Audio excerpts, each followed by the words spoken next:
Olá, muito boa tarde. Está com o programa da Igreja Católica que lhe propõe análises a textos da Bíblia, apresentando o enquadramento literário e cultural que está na sua origem e as mensagens que sugerem para os dias de hoje. As leituras lidas nas Eucaristias deste domingo serão agora comentadas pelo Padre Armindo Vaz, professor de Sagrada Escritura da Universidade Católica Portuguesa, e Frei José Nunes, professor de Teologia na mesma Universidade. Muito boa tarde e obrigado por estarem neste programa. Indo de imediato à análise a esses textos, Padre Armindo Vaz, a primeira leitura que se escuta nas missas deste domingo é da profecia de Abacuque. E perguntava-lhe em que contexto é que se afirma essa sentença: o justo viverá pela sua fidelidade. Uma frase com que termina o texto. O contexto histórico, social, político é o do tempo do exílio agora para Babilónia. No domingo passado falávamos da ida do Reino do Norte, do povo de Israel, para a Síria como exilado.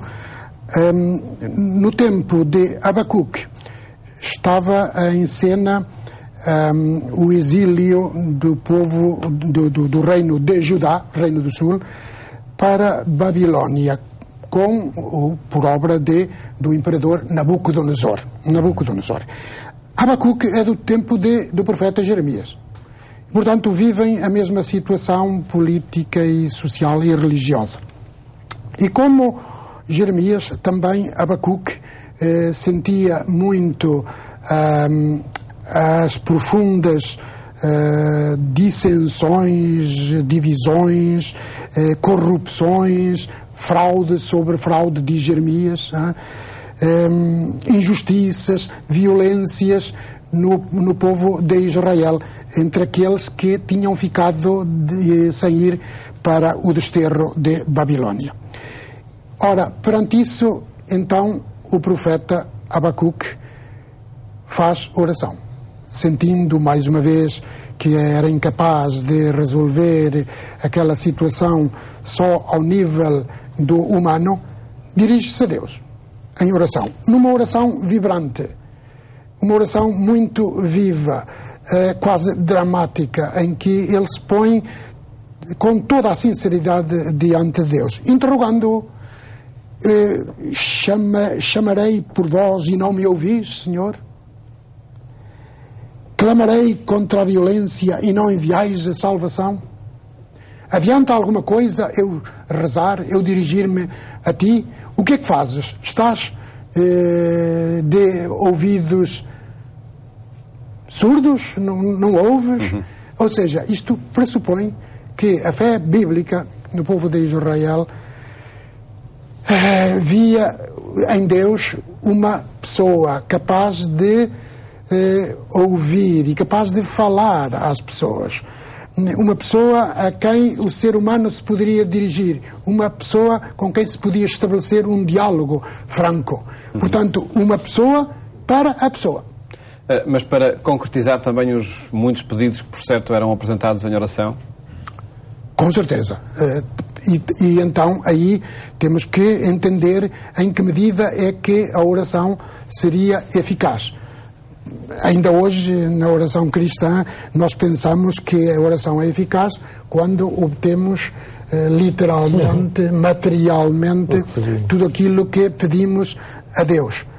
E aí está o problema, se calhar. Se calhar eu penso que aí está realmente o problema. Mas o problema é na forma como se assume o que é a oração e como se reza também?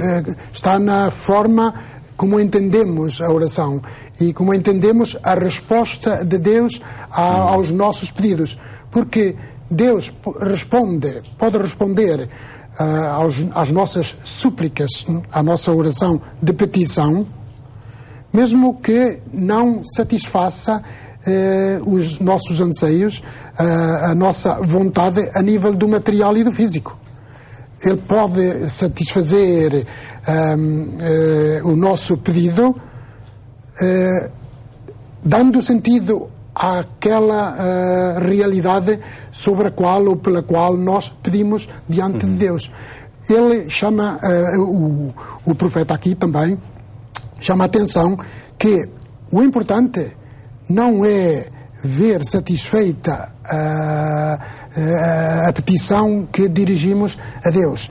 O importante é perceber, é manter-se na esperança disso. Deves esperá-la. Manter-se na esperança e saber que o justo viverá pela sua fidelidade, pela sua fé, mantendo-se firme na fé em Deus. E então haverá um momento em que ele sentirá satisfeita a sua súplica a Deus. Satisfação essa que pode vir de Deus para nós por outro caminho diferente daquele que nós fizemos para chegar a Deus. Nós, geralmente, preocupamos-nos com o material e o físico, o pão nosso de cada dia, que também é objeto de oração. Mas a resposta pode vir a outro nível, isto é, ao nível do antropológico, ao nível do humano, ao nível do espiritual, ou seja, ao nível do dar sentido, portanto, dar salvação ao ser humano. Frei José Nunes, esta, por vezes, distância entre aquilo que se pede e aquilo que se obtém de Deus marca a relação com o transcendente e, por vezes, pode levar à deturpação do que é uma relação sadia? Sim, marca. Mas pode marcar negativamente ou positivamente. E o Padre Menino Vaz acho que estava a focar bem a questão, a enquadrá-la bem. Porque nós vemos que há pessoas, por exemplo, para quem influi muito negativamente, quer dizer, tem consequências negativas. O facto, por exemplo, de se confiar em Deus, lhe pedir muita coisa, mas não se ver atendido diretamente na sua prece, nos seus pedidos, isso desencadeia na pessoa um processo de descrença, de revolta contra Deus, de incompreensão, porque afinal Deus não me ouve, Deus não me escuta, e de descrença. Isso pode, portanto, pode conduzir a uma reação negativa que corta a relação. Mas também é verdade que muitas vezes, e é isso é que somos chamados a viver, quando nos dirigimos a Deus como uma pessoa, tal pessoa que diz que nos ouve, que escuta, Deus é uma pessoa, não é alguém, nós somos a sua imagem e semelhança. Portanto, podemos conversar e falar com Ele, quando nós dirigimos a esta pessoa e até descobrimos nela, como vamos descobrir depois no Novo Testamento, que Ele é um pai e um bom pai. É não só uma pessoa, mas uma boa pessoa, um excelente pai e mãe, digamos assim. Então, nós passamos a aprender e passamos a ganhar um aliado indestrutível. É o absoluto, total, em quem podemos confiar. E isso a fé, portanto, em Deus, vai nos permitir resistir.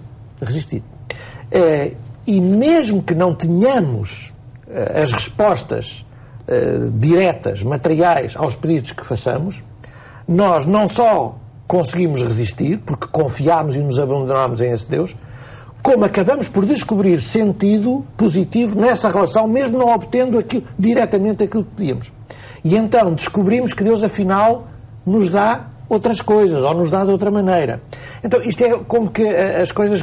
Isto é como que uma pescadinha de rabo na boca, não é? Nós, quando confiamos em Deus, somos capazes de resistir. Mas só quem resiste é que acaba por descobrir que valeu a pena ter fé. E vale a pena ter fé, mesmo não tendo a resposta direta material àquilo que se lhe pediu. É uma experiência que é preciso fazer. Uma experiência pessoal que é preciso fazer e de que realmente não há nada mais importante do que ter fé. E do que sentir-se aliado a Deus e sentir que Deus é um aliado nosso. Não há nada de mais poderoso e importante na vida. Por isso é que eu costumo dizer, é uma sorte ter fé. Em linguagem teológica a gente não diz é uma sorte, claro. É um dom. Deus deu-nos a fé, é um dom, a gente agradece.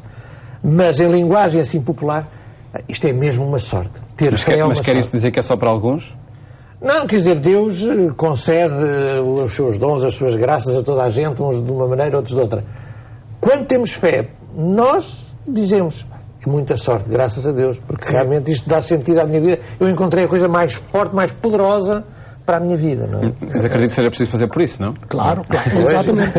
É que essa sorte não é só para alguns, essa sorte é para todos aqueles que se abrirem a essa graça de Deus e que fizerem também a sua parte, ou seja, que rezem como forma de manifestar essa abertura a Deus, porque isto também tem a ver muito com a concepção que nós tivermos de oração, para assim percebermos em que medida que ela é eficaz. Nós poderemos ter uma concepção mágica da oração, isto é, rezo a Deus, Deus baldeia dons cá para baixo.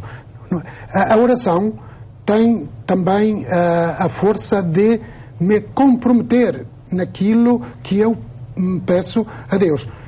Não adianta nada eu pedir a paz social para o meu país e para os outros países do mundo, se depois eu vou fazendo a guerra em minha casa, no meu bairro, na minha cidade, na minha escola, no meu trabalho.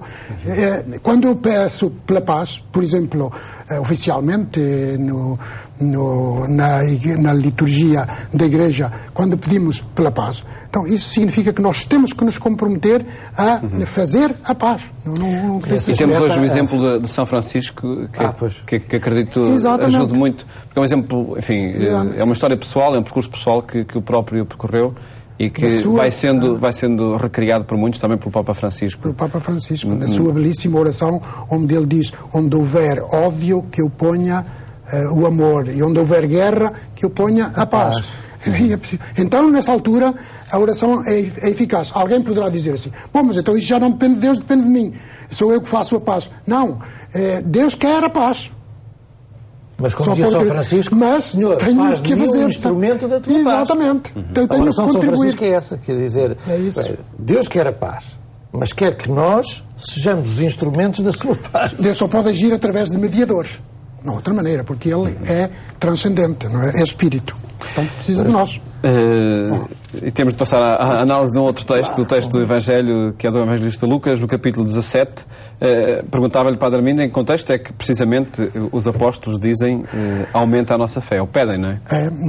Bem diz, o contexto é ainda, neste Evangelho de Lucas, o êxodo de Jesus a caminho de Jerusalém. É a sua grande viagem desde o norte do país, desde a Galileia, passando pela Samaria até Jericó e depois subindo para Jerusalém, onde acontece aquilo que para Lucas é o ponto culminante da história da salvação e o ponto culminante do êxodo de Jesus, em linha com o êxodo do povo de Israel. Assim como no êxodo do povo de Israel se saía da escravidão do Egito para entrar na beleza da terra prometida, assim agora Jesus nos tira da escravidão do pecado e nos introduz no reino de Deus através da morte, ressurreição e ascensão aos céus. Estamos a caminho de Jerusalém. E aqui os discípulos tinham percebido pela pregação de Jesus ao longo desta caminhada que o caminho é duro. E Jesus punha muitas exigências para o seguimento dele. Nessa altura, então, os discípulos perceberam: nós sozinhos não conseguimos. Por isso, dirigem-se ao alto, dirigem-se ao próprio Jesus. Eles que perceberam que a fé é um dom, então sentiram que a melhor maneira de o ter é pedi-lo, abrir-se para a gratuidade. E então dizem a Jesus: aumenta a nossa fé. Isto poderia suscitar já questões de aumenta a nossa fé. Então a fé, se é um dom, ela pode aumentar, pode crescer. Claro, tudo depende de como entendamos a fé. Se nós entendêssemos a fé como um pacote de verdades a acreditar, então já nós podemos pensar que ela também pode crescer. Mas, sobretudo, podemos pensar que ela pode aumentar se nós sentirmos que este dom é recebido em germen, germinalmente, por exemplo, em nós, a partir do batismo. E vai crescendo na medida em que nós formos aprofundando a fé, o sentido da fé, e na medida em que nos abrirmos a mais dons de Deus. E, portanto, faz sentido pedir este aumento da nossa fé. Frei, no seu comentário a este texto. Muito simples. Pois, no seguimento do que estamos a dizer, a fé realmente é esse dom que é o acreditar, reconhecermos que Deus existe, que Deus é bom, que Deus é nosso Pai, e aumentar a fé significa aumentar a profundidade da nossa relação com Deus. Quer dizer, cada vez é mais confiança, cada vez é mais abandono, cada vez a perceber que nós somos muito pequenos diante da grandeza de Deus, e por isso talvez também a tal frase final do Evangelho, vocês são servos inúteis, quer dizer, vocês não são grande coisa, quer dizer, façam as coisas que têm que fazer, não penseis que fazer... vocês não passais da vossa pequenez, quer dizer, Deus gosta muito de nós, mas nós na fé percebemos que Deus é incomensuravelmente maior do que nós, quer dizer, e portanto faz muito sentido acreditar nele e abandonar-nos a ele. A fé é, portanto, no fundo, um acreditar em Deus que nos leva a acreditar na vida e a acreditar em nós também, e a acreditar na relação com os outros. E é por isso eu dizia há bocado, a fé é um dom, é uma sorte, é muito bom, porque a fé dá sentido à vida. Nós hoje mesmo sabemos, quer dizer, as próprias pessoas das ciências humanas dizem-nos isso. Quem não acredita fé é acreditar, é crer. Quem não acredita, quem não tem projetos, quem não acredita em sonhos, em compromissos, de coisas de futuro, para si, para a sua família, para o seu emprego, para a carreira, quem não acredita, vive de quê? Anda à mercê das ondas da vida, quer dizer... Sem objetivos, sem objetivos. E, portanto, perde o sentido da vida. A fé é uma coisa muito importante, acreditar. E acreditar em Deus insere-se nisto, quer dizer, é acreditar na vida, é acreditar em projetos, é acreditar nos outros, é acreditar na nossa relação com os outros, com a natureza. É muito importante, quer dizer... Alia-se esse projeto, essa atitude diante da vida, também no sentido que se dá à própria existência e a tudo isto que vai acontecendo, crises e não crises, etc. Sem dúvida, quer dizer, exato. Senhor, aumenta a nossa fé. Também, isso faz, a propósito do que está a dizer, faz lembrar aquele outro texto do Evangelho em que os discípulos iam na barca e aquilo era uma grande tempestade e Jesus ia a dormir e Jesus, não perdestes a fé, não tendes fé. Quer dizer, lá está, é a mesma coisa. No meio das tribulações, no meio das crises, no meio das tempestades, a fé também nos diz de que tudo é ultrapassável. Com Deus, tudo é possível de ser construído de outra maneira. Isso, tudo é possível. É nessa linha que vai a sequência do texto do Evangelho, porque diz que o Senhor respondeu: se tivesses um bocadinho de fé, dirias a esta amoreira, arranca-te aí, planta-te no mar, e ela plantar-se-ia. Isto pode causar dificuldades de percepção nas pessoas. Então, como é? Se eu agora dissesse a esta amoreira, na versão de Paulo, na versão de Marcos e na versão de Mateus, é a montanha. Se eu dissesse a esta montanha, arranca-te daqui, desloca-te e atira-te ao mar, então ela trasladar-se-ia. Isso é que é ter fé? Ora, quem pensasse assim, mais uma vez, estaria a fazer uma leitura literalista, portanto indevida, do texto do Evangelho. Quando Jesus usa esta imagem, é uma imagem, ele não quer dizer que se nós dissermos árvore que estás aí, desloca-te e vai para acolá, que isso aconteceria. Isso é magia. Nós não somos magos. O cristão não é um mago e a fé não dá poderes mágicos. Então o que é que queria dizer Jesus? Queria dizer isto que estava a dizer o Frei José Nunes, que a fé realiza o impossível. Que é impossível?